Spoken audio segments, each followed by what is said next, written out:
En los 45 era el sistema nervioso estandarte con civilización y es la población.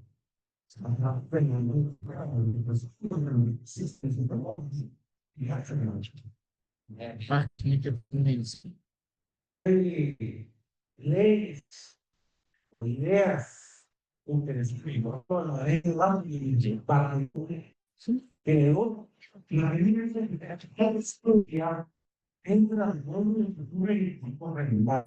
Y a mí me necesito para que yo una civilización que no se desarrolle. Como resultado, hay una distancia entre válvulas que es la necesaria para que el funcionamiento del modelo de los sistemas venosos en el adulto. Todo esto lo saqué de este libro del doctor Miguel Lobo, que se llama Doppler Color Venoso, segunda edición. Es un libro fantástico para el que le guste el tema. Está en un español muy, muy bonito.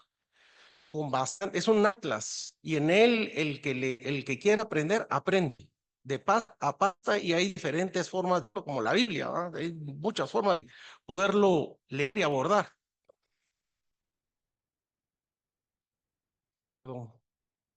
Segunda ley de Bardelin lo que nos dice es que por debajo de la vena aferente hay un juego valvular con el objetivo de impedir que haya reflujo distalmente sobre la vena aferente y el tronco termina. Conceptos anatómicos básicos. Esto lo vamos a estar repitiendo y repitiendo y repitiendo porque son una de las características que no, como que entra en la cabeza. Es la experiencia que yo he tenido con los colegas que han aprendido conmigo y obviamente pasó conmigo, pues a mí me costó 20 años para entrar a la cabeza, por eso voy a estar repite y repite. Existe el compartimento superficial que está arriba de la fascia muscular que es la que recubre los músculos. El compartimiento safeno, que es un repliegue de fascia, donde corre su vena, que se llama safena. Y por arriba de la fascia muscular, las epifaciales. Por debajo de la muscular, sistema venoso profundo. El compartimento superficial está formado por el sistema venoso superficial. Tal vez un poquito redundante, pero es para que no se nos olvide. ¿Qué están ahí? Las venas que están por arriba de la fascia muscular y la fascia safena.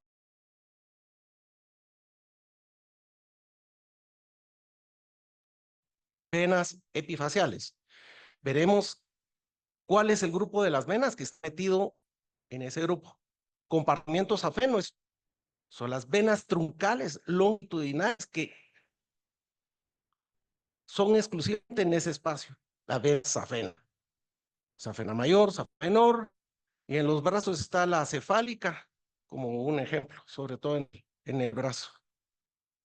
Y el sistema, el compartimiento profundo, que es el sistema que contiene todas las venas, el sistema profundo, que van acompañadas a las arterias. Entre los compartimientos superficial y safeno y profundo, atraviesan a través de los ostium las venas perforantes, que es otro sistema interesante. Entonces, resumiendo, tenemos el sistema venoso profundo, está por debajo de la fascia muscular. Arriba de la fascia muscular y de la fascia safena, el sistema venoso superficial contiene las epifaciales. Y las perforantes, que son aquellas venas que atraviesan la fascia muscular de sistema, llevan la sangre de superficial a profundo. Hay ciertas definiciones que hay que meterse en la cabeza para que esto funcione bien. ¿Qué es agenesia? Ausencia total de una vena. No hay más. Aplasia. Desarrollo incompleto siendo una vena de origen embrionario. En eso no pasa, pero ni el pisto de la corrupción que nos domina en este país. Hipoplasia es una vena de calibre disminuido, pero que se considera normal. Displasia es una anomalía compleja del desarrollo de vena. Atrofia es una reducción por un proceso degenerativo. Aneurisma venoso. Antes decían,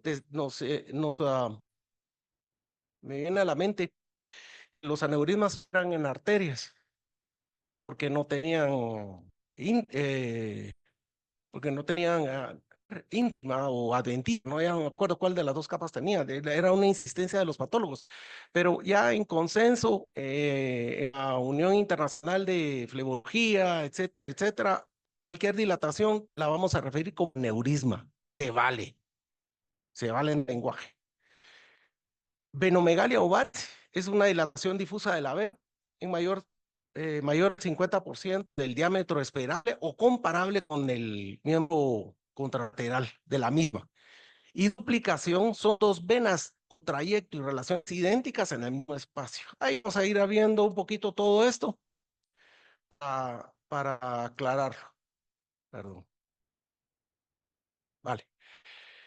Es el reflujo venoso. Todos sabemos que la insuficiencia venosa hay que identificar el reflujo venoso, pero ¿cuál es el criterio? Esa es la diferencia.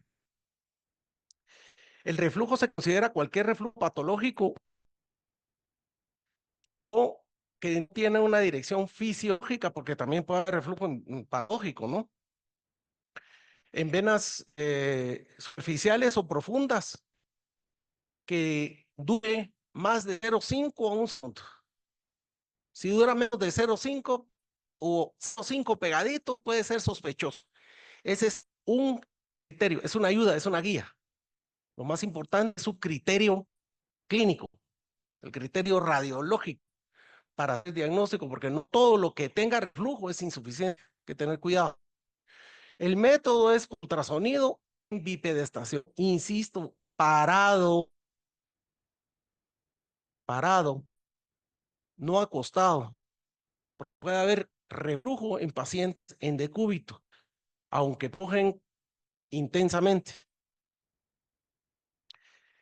Y sea en bipedestación, maniobras no provocativas y provocativas. Vamos a ver de qué se trata esto. La importancia de este criterio se estableció en la Unión Internacional de Flebología. O sea, ya es una regla y de hecho todos los estudios estandarizados se hacen con el paciente parado.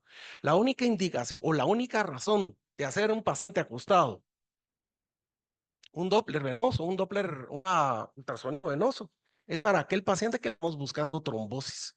En el intensivo, paciente que realmente no se puede levantar, o lo hacemos en la silla de ruedas si no puede levantarse, si no puede pararse. ¿Qué tipos de maniobra hay para hacer los estudios venosos? Maniobras no provocativas, dentro de ellas la de Valencia, y creo que la única que hay es la de Salva.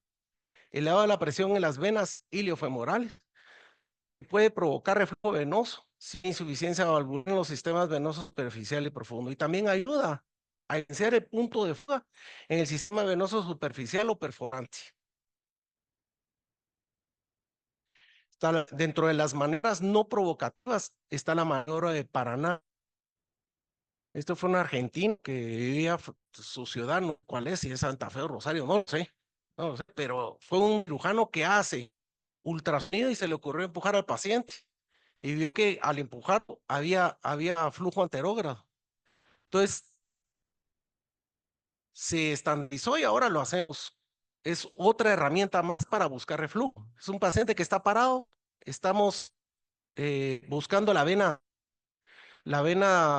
objetivo, lo empujamos y como él tiene que compensar, para no caerse, tiene que compensar, comprime los pies, la pantorrilla y produce flujo. Por tanto, luego viene el reflujo en diástole para hacer diagnóstico de reflujo, ¿no? De las maniobras no provocativas también está la dorsiflexión de los dedos, que esta lo que, así como el agarrotar el pie también, se le puede decir suba, baje los dedos, o se le puede decir apriete los dedos. Es lo mismo. Lo que hace es vaciar el plexo venoso del pie y comprime la pantorrilla, subiendo el flujo. Y al relajarlo, regresa si hay reflujo. Si no, las balas. Activa la sístole de diástole muscular de la pantorrilla y en la diástole muscular se produce una disminución de la presión en las venas de la pierna respecto a las del muslo, lo que permite el reflujo. Esta maniobra es muy importante. Yo esta la uso mucho. Esta la uso mucho, mucho, sobre todo cuando tengo dudas en Valsalva de toda la vena safena mayor. Por Valsalva y con una maniobra intensa, a veces en la unión safeno-femoral no encontramos flujo. Y simplemente con la dorsiflexión o en el agarrotamiento de los pies, es más sensible. Las maniobras provocativas es muy sencillo, es la compresión y decompresión, es la compresión del flujo y estamos midiendo la vena por arriba de él para ver si tiene reflujo. Induce un flujo anterógrado proximal al punto donde se ejerce la presión, ¿verdad? Bueno, vamos a entrarle ahora al sistema venoso profundo. Yo solo voy a hablar de anatomía. Fisiología y fisiopatología van a hablar tanto la doctora Herrera, que ella también nos va a hablar sobre la enfermedad pélvica venosa, que es muy importante y tiene mucha relación con la enfermedad de miembros inferiores, donde la disciplina de la tomografía es importantísimo para hacer flebotomografías como complemento a todo aquel ultrasonido pélvico que pueda tener extensión que pueda tener extensión u origen desde la pelvis, enfermedad pélvica venosa. Por ultrasonido es fácil la identificación, ya que las venas van acompañadas de las arterias. De distal a proximal en la pantorrilla tenemos las venas peroneas y tibiales posteriores, que siempre van dos o más, van paralelas a la arteria. Entre las venas peroneas y tibiales posteriores confluyen a un tronco común formando la poplitea ya a nivel de rodilla. Esto es muy importante. Tronco común. ¿Vale? Porque a veces confundimos las duplicaciones sí que pueden terminar en un tronco común, se pueden terminar en dos a poplitea, pero lo usual, el 99% de los casos hacen tronco común. Esa confluencia es muy importante. Cada tronco común confluye y forma la poplitea. Por delante de la poplitea termina el tronco común de las tibiales anteriores. O sea, ¿qué forma la poplitea? El tronco común de las peroneas y tibiales posteriores. No es la tibial anterior. El tronco común de la tibial anterior confluye a la poplitea. No hay que confundir. Esas son perlas anatómicas. Las venas urales, pues son aquellas venas que drenan los músculos gastrocnemios, o gemelos, como siempre lo hemos visto en anatomía, y los músculos óleos, que son un poquito más profundos. Las gastrocnemas mediales tienen relación con el músculo gastrocnemio medial. Y las laterales son las que tienen relación con el músculo gastrocnemio lateral o externo, interno, externo, como quieran decirle. Pero en el consenso de la Unión Internacional de Flebología se habla de gastrocnemias y para hablar el mismo idioma en todo el mundo, hablamos de gastrocnemios. ¿Vale? Entonces, cada una forma un tronco común y terminan en la poplita y van a las gastrocnemias acompañadas siempre con su arteria. Eso es la diferenciación. Y las venas soleares terminan mucho más abajo, en peroneas tibiales posteriores. La vena poplitea es un reloj anatómico bien interesante. De hecho, se habla del complejo popliteo intergastrocnemio safeno menor. Joder. Bueno, inicia la confluencia del tronco común de las peroneas y tibiales posteriores en el hueco popliteo y por debajo de la línea intercondilia, a ojos vistas, ese pliegue popliteo, por abajo de él es lo usual, es la forma, la confluencia siempre se da por debajo del pliegue popliteo. Cuando la confluencia de las venas de los troncos comunes, se da por arriba del tronco del pliegue poplito, la línea intercondilia, se llama confluencia alta. Porque a la hora de hacer ultrasonido, ustedes van a ver una poplita, una arteria poplita y dos venas. Entonces, primero que piensa que está duplicada. Eso es muy raro.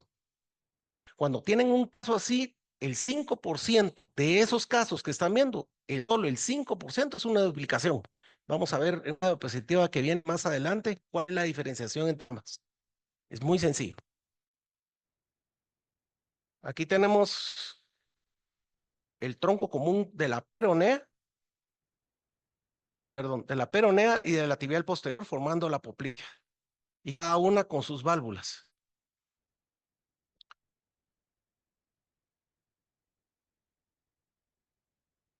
De nuevo, tronco tibial posterior, tronco de la peronea, tronco tibial posterior a la poplitea.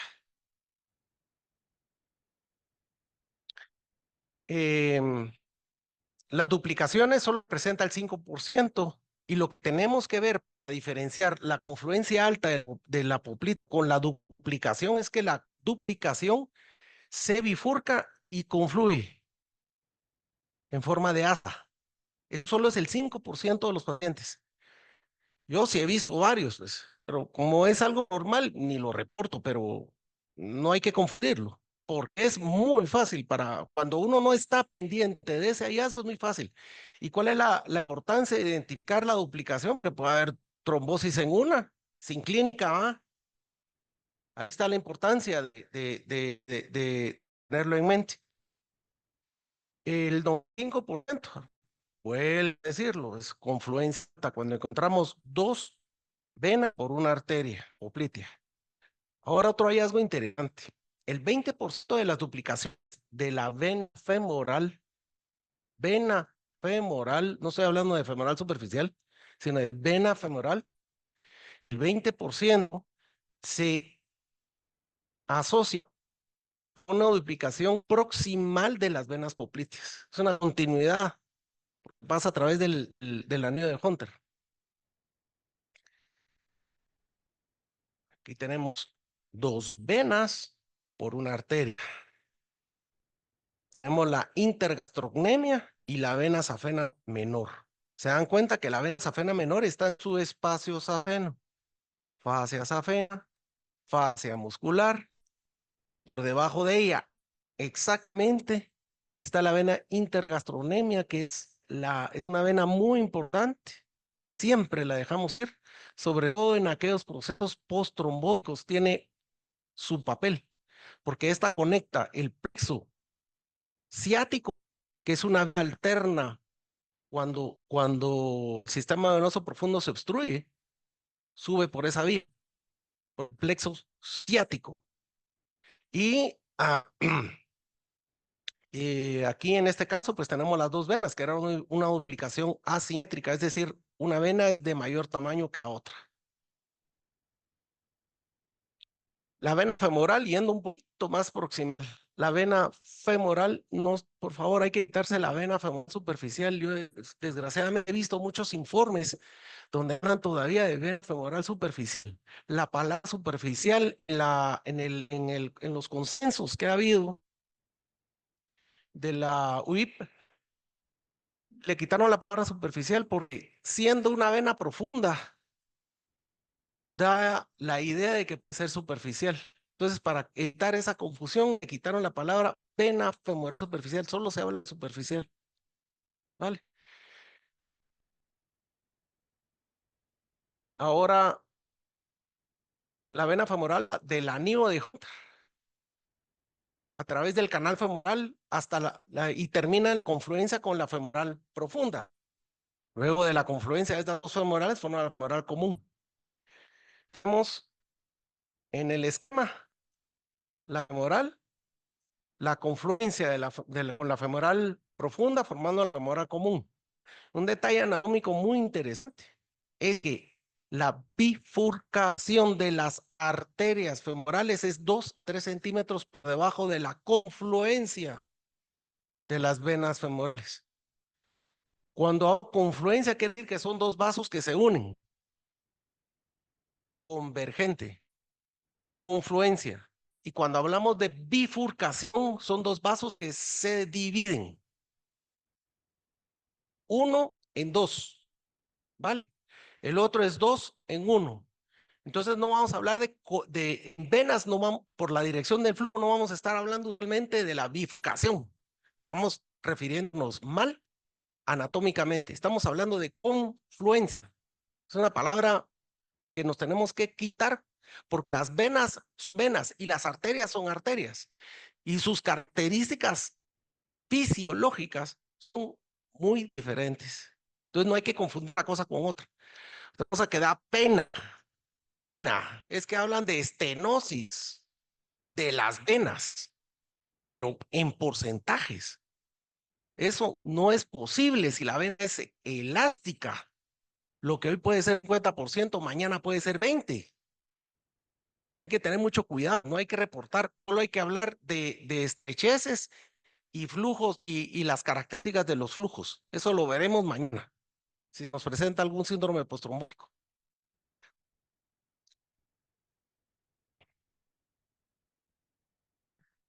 Las variantes anatómicas de la femoral, del 20 al 30% de las venas femorales se duplican.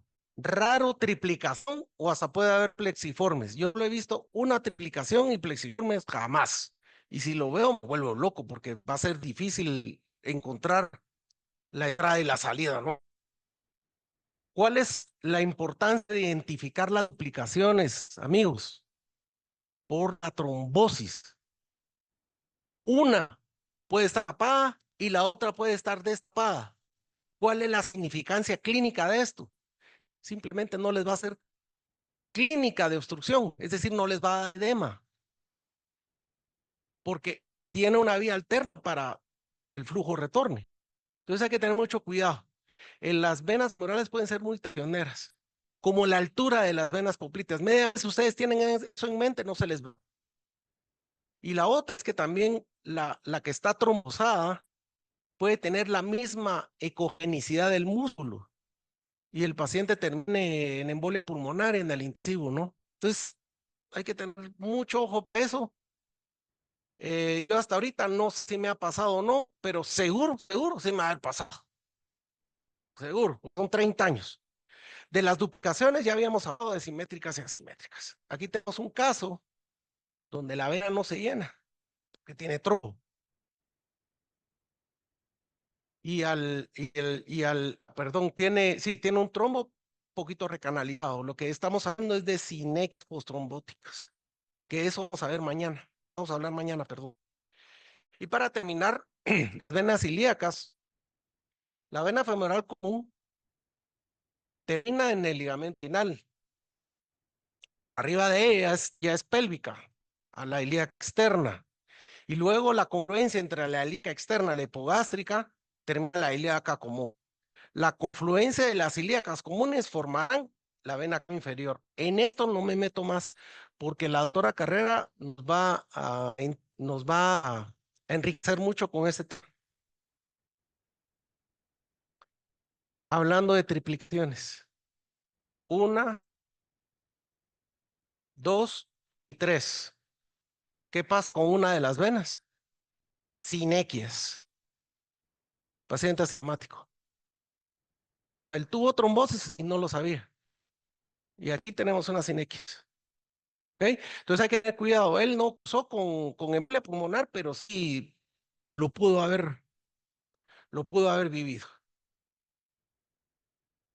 Hay que recordar que dentro de las venas profundas hay comunicantes profundas. En el sistema venoso profundo hay comunicantes profundos. Tenemos una vena tapada, hace shunt a través de la comunicante y sigue siempre como en un río. La vena va buscando por donde menos resistencia encuentre para regresar a su punto de partida, que es el corazón. Aquí tenemos una vena femoral, la otra vena femoral es asimétrica y entre ellas una comunicante profunda, ¿vale? Es más probable encontrarlo más distalmente. Mil gracias.